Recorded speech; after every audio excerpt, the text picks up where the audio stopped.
My daughter, Chloe, stood in my kitchen with tears of anger in her eyes. "Mom, you have to stop. You're ruining my marriage," she yelled. Her words felt like a knife in my heart. I had only ever tried to help them. I was so shocked I couldn't even speak. Later that night, after Chloe had stormed out, her husband, David, came back. He found me sitting alone in the dark, crying. He sat down next to me and put his hand on my shoulder. "I'm so sorry about what Chloe said," he whispered. Then he took a deep breath. "There's something I need to confess." He looked around to make sure we were alone. "The reason Chloe is so angry, it's not about you, it's about me. I lost my job 3 months ago.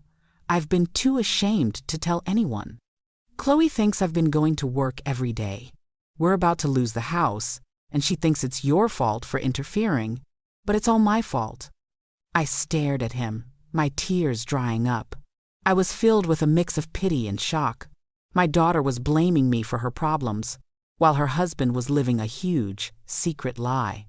I didn't know what to say or do. I just sat there, frozen, as David put his head in his hands and cried. I had a terrible secret to keep, and I had no idea how it would change all of our lives forever.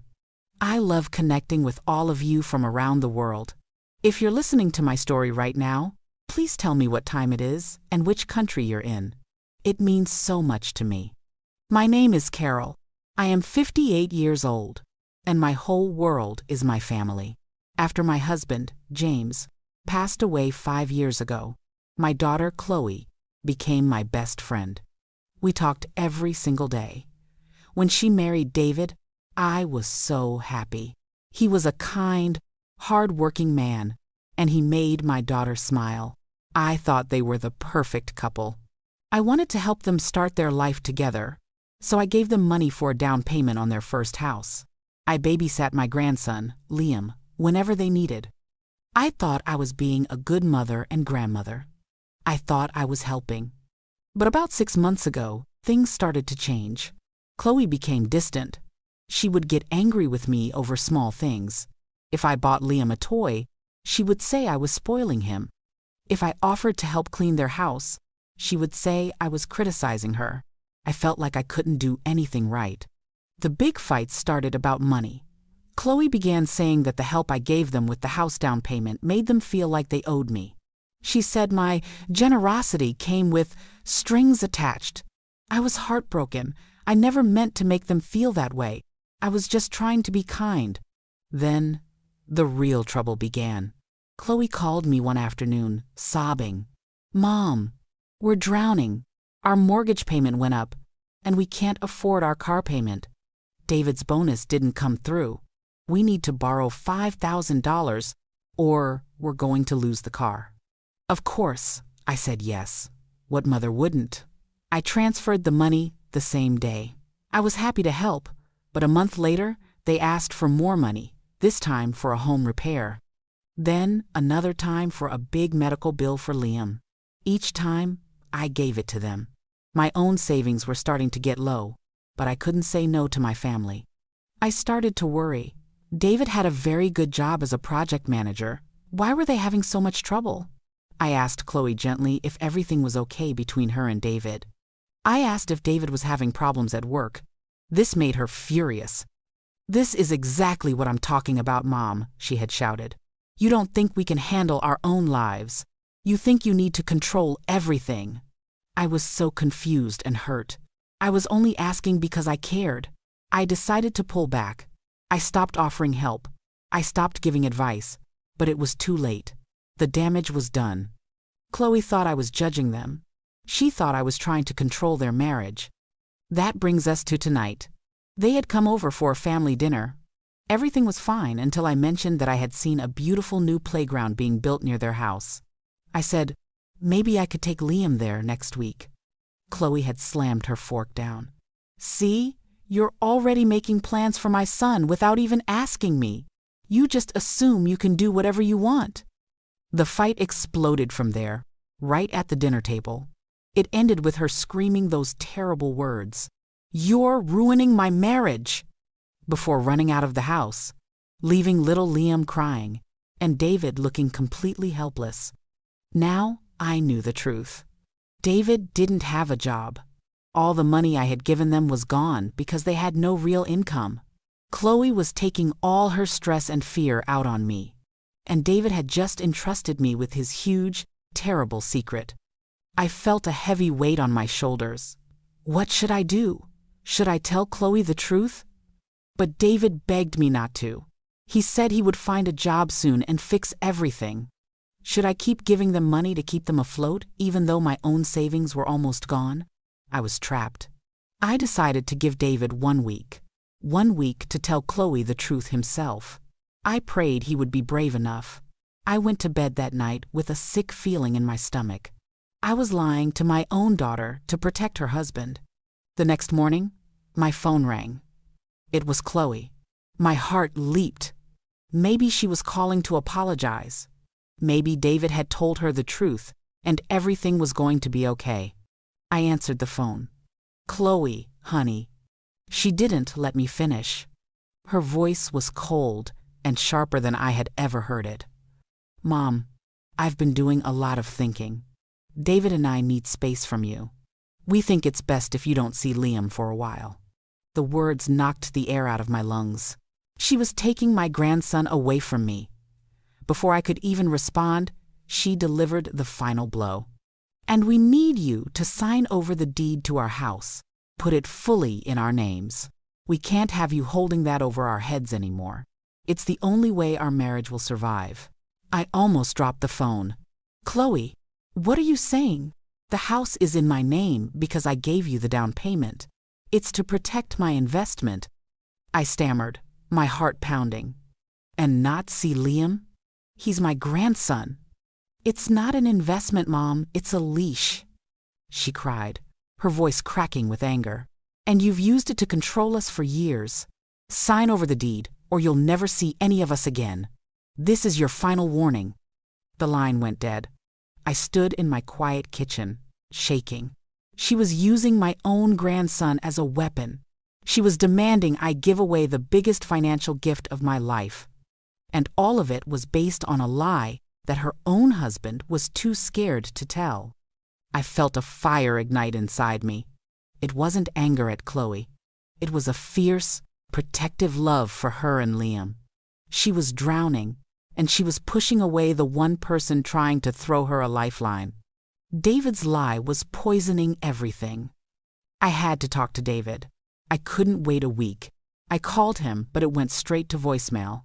I texted him, "David, we need to talk. It's urgent. Chloe just called me." An hour later, he showed up at my door, his face pale with panic. "What did you tell her?" he asked, stepping inside quickly. "Nothing. I didn't say a word about your job," I said, closing the door. "But David, she is demanding I sign over the deed to the house. She's cutting me off from Liam." "This has gone too far. You have to tell her the truth. Today?" He sank onto my sofa, looking utterly defeated. "I can't, Carol. If I tell her now, she'll leave me. She'll take Liam and leave.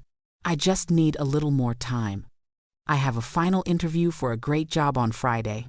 If I get it, I can tell her everything and it will all be okay. Please, just until Friday." He looked so desperate. He was my son-in-law, and I loved him too. I felt torn in two. I wanted to protect my daughter from this pain, but I also wanted to save her marriage from this lie. "Okay," I said softly, my heart breaking. "Until Friday. But that's it, David. No more lies after that." He promised, thanked me, and left. I felt sick. I was now part of the lie. I was betraying my daughter to try and save her. The next 2 days were the longest of my life. I didn't hear from Chloe. Every time my phone buzzed, I hoped it was her. I looked at pictures of Liam and cried. I felt like I was losing my family. On Thursday, the day before David's interview, I decided to do something to help.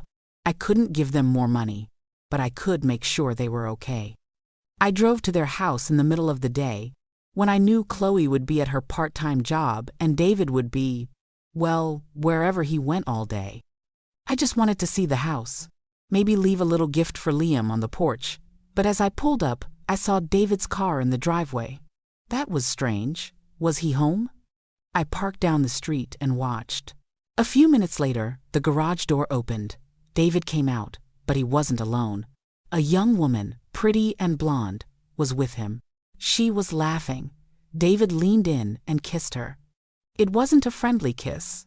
It was a long, deep kiss. Then he got into his car, and she waved, walking back into the house, my daughter's house. The world stopped. I felt like I was going to throw up. The lost job, the secret, the begging for more time. It wasn't just about a job. He was having an affair. He was using my money to support his girlfriend, while my daughter thought he was at work. He had played me perfectly. The pity I felt for him vanished, replaced by a cold, hard rage. He wasn't a scared man trying to protect his family.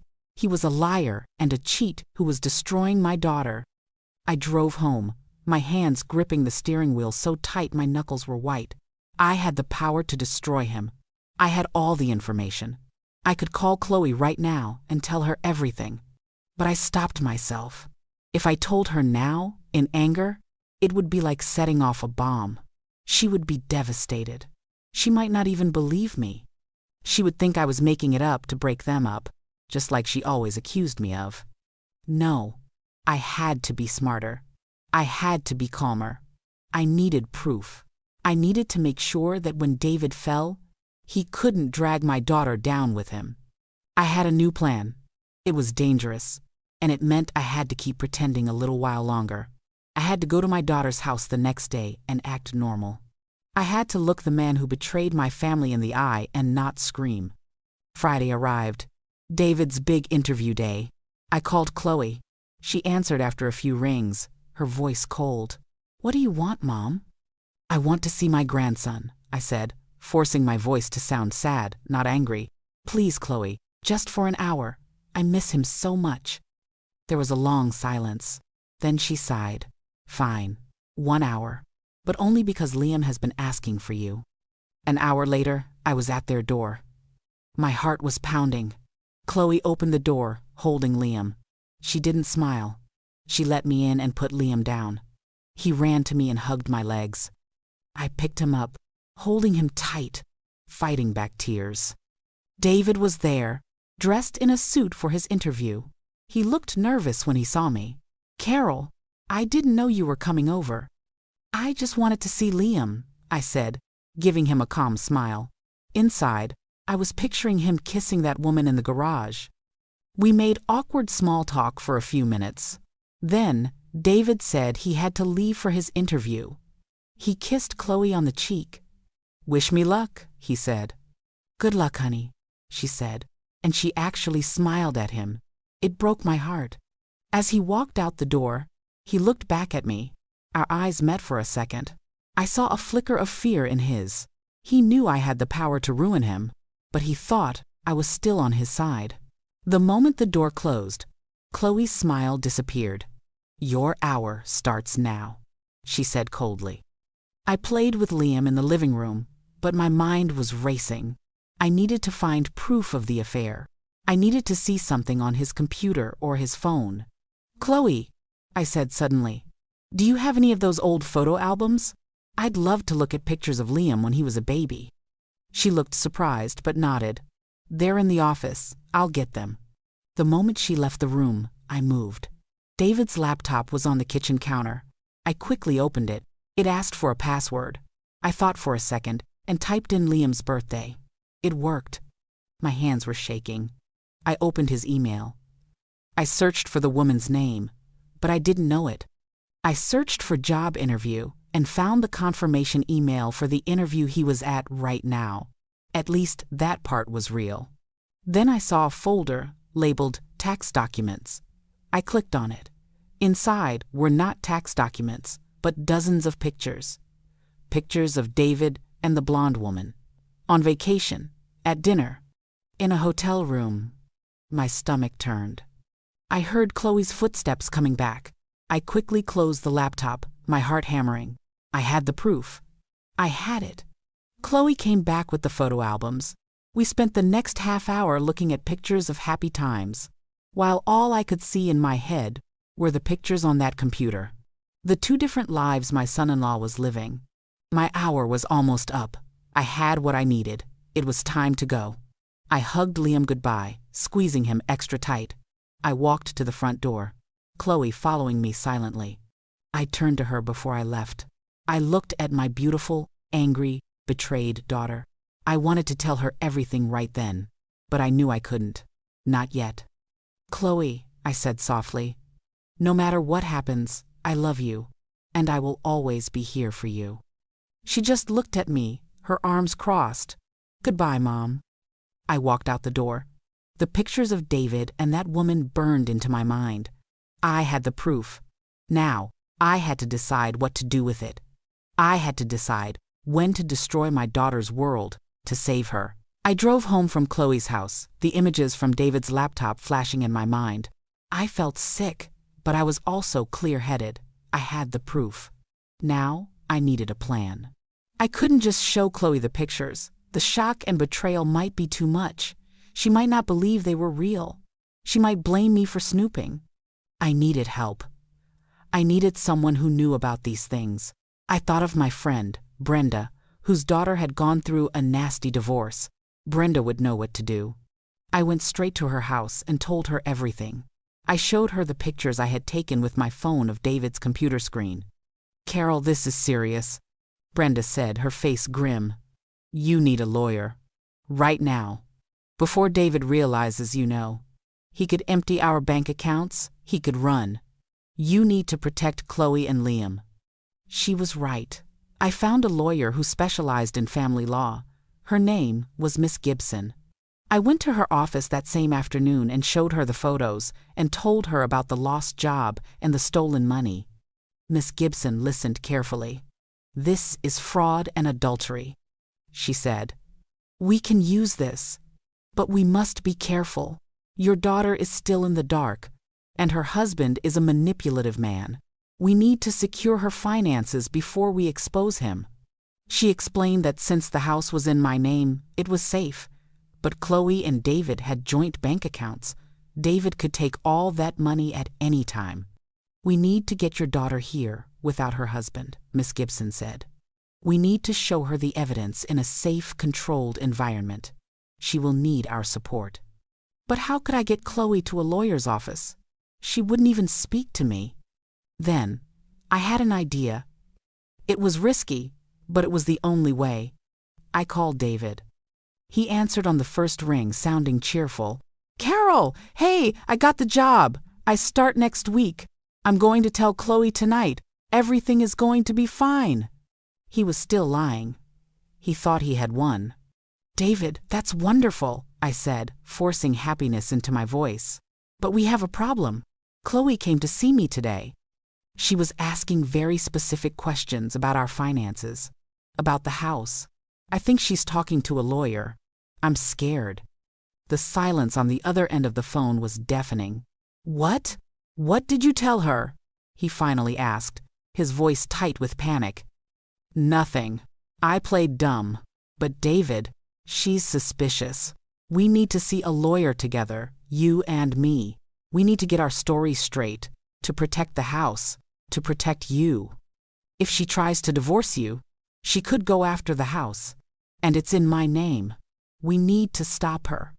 I held my breath. Would he believe it? Yes, you're right," he said, thinking quickly. "We need to get ahead of this." "When?" "Tomorrow morning. My friend Brenda knows a good lawyer. She set up a meeting for us. 10 a.m. Be there." I gave him the address of Miss Gibson's office. He agreed immediately. He was so scared of being caught, he didn't stop to think it could be a trap. The next part was harder. I called Chloe. She didn't answer. I sent her a text. "Chloe, I know you don't want to talk to me, but I just found out something terrible about David. I have proof. Please, meet me at this address tomorrow at 10 a.m. It's a lawyer's office. You are in danger. Please trust me just this once. For Liam." I sent her the address and waited. Minutes felt like hours. Finally, my phone buzzed. "What kind of proof?" I can't tell you over the phone. Please, just be there. I love you." She didn't reply, but I had a feeling she would come. Her curiosity and her love for Liam would bring her. The next morning, I arrived at Miss Gibson's office early. My hands were sweating. Brenda came with me for support. We waited in the conference room. At exactly 10 o'clock, the door opened. David walked in first, looking nervous in his suit. He stopped dead when he saw Brenda and me sitting there, and Miss Gibson at the head of the table. "What's going on?" he asked, his eyes darting around the room. Before anyone could answer, the door opened again. Chloe walked in. She saw David, and her face went white with shock. "David? Mom? What is this?" David spun around. "Chloe, what are you doing here?"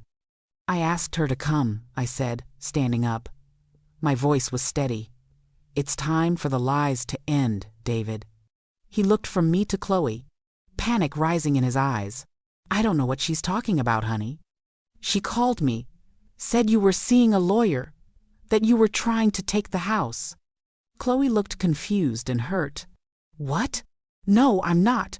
Mom texted me and said she had proof about you." Miss Gibson stood up. "Everyone, please sit down." Her voice was calm but firm. "David, your mother-in-law has presented me with some concerning evidence. We know you lost your job 6 months ago. We know about the unauthorized withdrawals from my clients' accounts, and we know about your relationship with another woman." Chloe made a small, choked sound. "What?"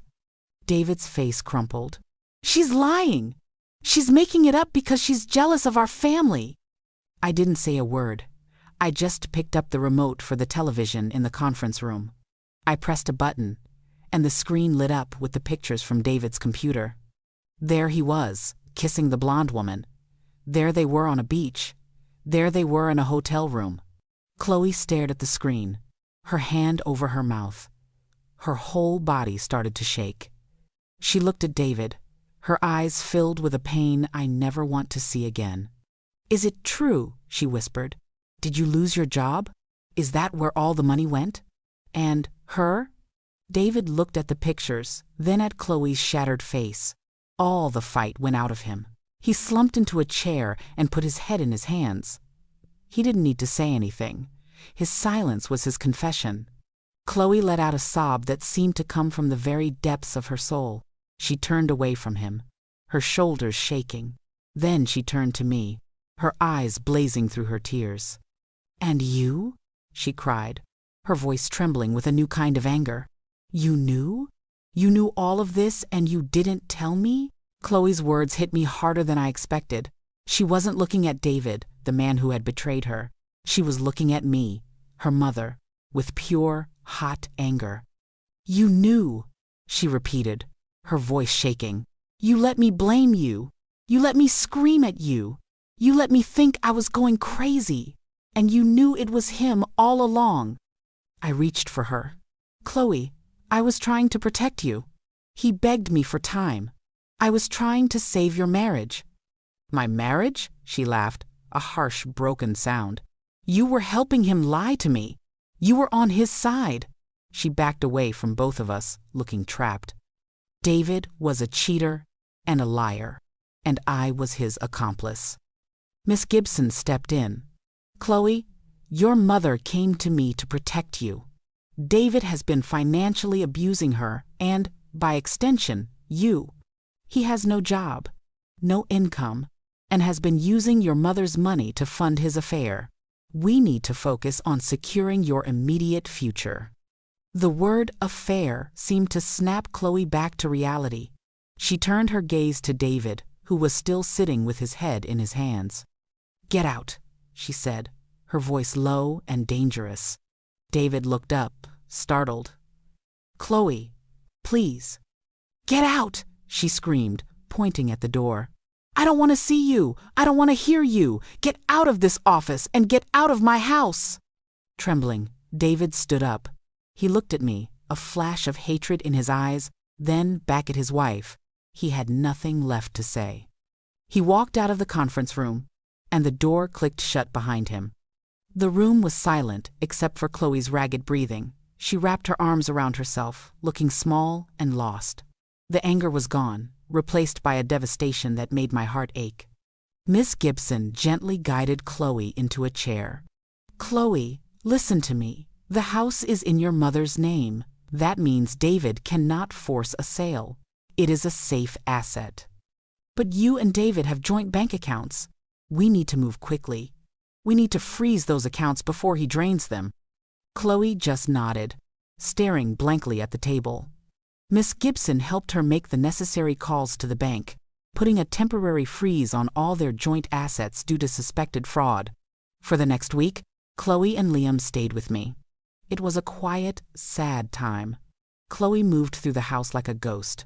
She didn't yell at me anymore, but she didn't talk to me either. The wall between us felt thicker than ever. She was grieving, and a part of her still blamed me for being part of the lie. I gave her space. I took care of Liam, making his meals and reading him stories. I was just grateful to have them under my roof, safe. Then, one evening, I was tucking Liam into bed in my guest room. I sang him the same lullaby I used to sing to Chloe. When I finished, I saw Chloe standing in the doorway, watching us. There were tears in her eyes. "He loves you so much," she whispered. "I love him too," I said. "And I love you, Chloe, more than anything in this world." She came and sat on the edge of the bed, stroking Liam's hair until he fell asleep. We sat in the quiet room for a long time. "I'm sorry, Mom," she finally said, her voice soft. "I'm sorry for the terrible things I said. I was so wrong." Tears filled my eyes. "Oh, honey, you have nothing to be sorry for." "I do," she insisted. "I blamed you for everything. I pushed you away, and all you were doing was trying to help. You were the only one who was really trying to help." She started to cry. "He was my husband. How could I not have known?" I held her while she cried. It was the first time we had hugged in months. The wall between us was finally crumbling.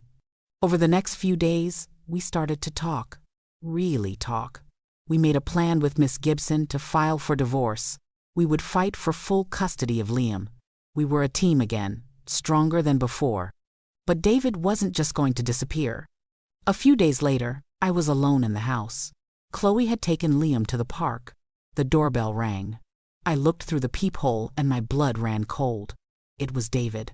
He looked messy and desperate. I cracked the door open, the chain lock still on. "What do you want, David?" "I need to talk to Chloe," he said. "I need my son." "You can't see them right now," I said firmly. "You need to speak through the lawyer." His face twisted in anger. "This is your fault. You turned her against me. You ruined my life." He slammed his hand against the door, making me jump. "You think you've won? This isn't over. I'll get shared custody. I'll tell the judge you're a manipulative old woman who brainwashed her daughter. I'll make sure you never see Liam again." He was unhinged. I started to close the door, but he shoved his foot in the way. "Get away from my house, David, or I'm calling the police," I yelled. He glared at me with pure hatred, but he finally pulled his foot back. "This isn't over," he snarled again before turning and walking away. I locked the door and leaned against it, my heart pounding. His threat echoed in my head. He would fight for custody. He would drag Chloe through a long, ugly court battle. He would use my grandson as a pawn. I knew then that we weren't safe. David was desperate, and a desperate man is capable of anything. I had to protect my family. I had to make sure he could never hurt us again. I picked up the phone to call Miss Gibson, but before I could dial, my phone buzzed with a text from an unknown number. It was a picture of Chloe and Liam at the park, taken from far away. Underneath was a message. A beautiful day for a family outing. It would be a shame if anything ruined it. We need to talk. The photo of my daughter and grandson felt like a physical blow. He was watching them. He was threatening them. My hands shook so badly I almost dropped the phone. I immediately called Chloe. "Mom, what's wrong?" she answered, hearing the panic in my voice. "Where are you right now?" I asked, trying to sound calm. "Just pushing Liam on the swings at Maple Park. Why? Listen to me carefully, I said, my voice low and urgent. David is there. He's watching you. He just sent me a picture of you two. I want you to calmly pack up Liam's things, walk to your car, and drive straight to the police station. Do not go home. Do not stop anywhere. I will meet you there. I heard her sharp intake of breath. Oh my God. Okay, we're going. I called 911 next and reported David for stalking and making threats. Then I called Miss Gibson and told her what happened. She said she would meet us at the station. By the time I arrived at the police station, Chloe was already there, holding a wide-eyed Liam tightly in her arms. She looked terrified. An officer was taking her statement. I showed them the text message with the photo. Because of the clear threat and the photo as evidence, the police took it seriously. They sent a car to Maple Park, but David was already gone. However, they were able to get a restraining order against him immediately, preventing him from coming near Chloe, Liam, or me. Miss Gibson arrived and spoke with the officers. This plays directly into our custody case, she told us. This shows he is unstable and a direct threat to the child's safety. A judge will not look kindly on this. We went home together, but the fear didn't leave us. The restraining order was just a piece of paper. It couldn't stop a determined man. We installed new locks and a security system at my house. We were living in a fortress of our own fear. A few days later, Miss Gibson called with more news. We've subpoenaed David's phone records and financials, she said. We found something big. He didn't just lose his job. He was fired for embezzling company funds. He's under criminal investigation. And the woman he was having an affair with? She's the bookkeeper who helped him hide the money. They were in it together. This was the final piece. David wasn't just a liar and a cheat. He was a criminal. The divorce and custody hearing came quickly. David showed up with a public defender. He looked thin and defeated. When the judge heard all the evidence, the affair, the lost job, the financial deception, the embezzlement, and most of all, the stalking and threats at the park, the ruling was swift. Chloe was granted a full divorce. She was given sole legal and physical custody of Liam. David was ordered to pay child support, though with no job and a criminal case pending, it was unlikely he would. Most importantly, his visitation rights were suspended indefinitely. He was only allowed supervised visits in the future, and only if a court-appointed therapist deemed it safe for Liam. As we walked out of the courtroom, David tried to approach us. His eyes were hollow. "Chloe, please," he begged. "He's my son." Chloe stopped and looked at the man who had been her husband. There was no anger left in her face, only a calm, final sadness. "You lost the right to call him your son when you chose to lie, to cheat, and to threaten him. Goodbye, David." She took my arm, and we walked away, leaving him standing alone in the hallway. We never saw him again. It took time, but the fear slowly faded. The color returned to Chloe's cheeks. Laughter returned to our home. We sold the house that held so many bad memories and used the money to buy a small, cozy home for the three of us, Chloe, Liam, and me. One evening, we were in our new backyard. Liam was running through the grass, chasing fireflies. Chloe handed me a cup of tea and smiled. "Thank you, Mom," she said, "for everything. You didn't just save me, you saved us." I put my arm around her. "We saved each other, honey." I looked at my daughter and my grandson, bathed in the golden evening light. The journey had been painful, filled with lies and betrayal. But it led us here to a truth stronger than any lie, the unbreakable bond of a family built on real love, honesty, and the courage to protect each other no matter what. We had faced the storm, and we had found our way home.